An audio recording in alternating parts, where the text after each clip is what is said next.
Shooting பண்ணுறவங்க, குண்டு போடுறவங்க, தொலைநோட்டுக்கு பைனாக்குலர் வச்சுருக்கிறவன் அவெல்லாம் என்ன செஞ்சுட்டான், ஷூட்டிங் பண்ணுறவெல்லாம் என்ன செஞ்சுட்டான், அங்கே போயிட்டான், சண்டைக்கு போயிட்டான்.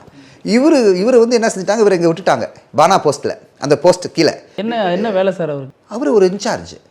ஸோ ஒரு குரூப் போயிடுச்சு, இன்னொரு குரூப்பை பார்த்துக்கிட்டு இங்கே இருக்கிற மாதிரி. ஆனால் அந்த குரூப்பில் வந்து எல்லாம் சண்டை போடுறவங்களாம் ஃபுல்லாக போயிட்டாங்க.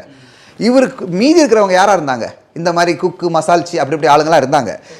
அதாவது குக்கு மசால்ச்சின்னு சொல்ல முடியாது, அதாவது நான் கம்பேட் ரோலில் இருக்கிறவங்க, ரைஃபிள் மேன் கிடையாது என்ன.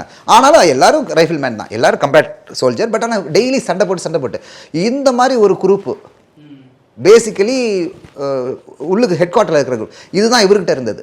இந்த குரூப்பை வச்சு இவர் என்ன செஞ்சார், அதி தீவிரமாக சண்டை போட்டு எதிராளியை முறியடித்தார்.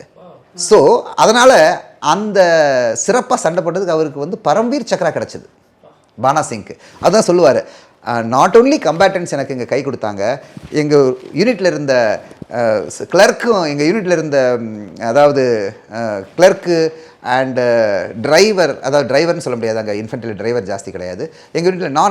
நான் கம்பேட்டன்ட் ஆஃப் சோல்ஜர்ஸ். பட் ஆனால் தேர் நாட் ரைஃபிள் மேன் தான் முன்னாடி போயிட்டானே சண்டை போடுறதுக்கு.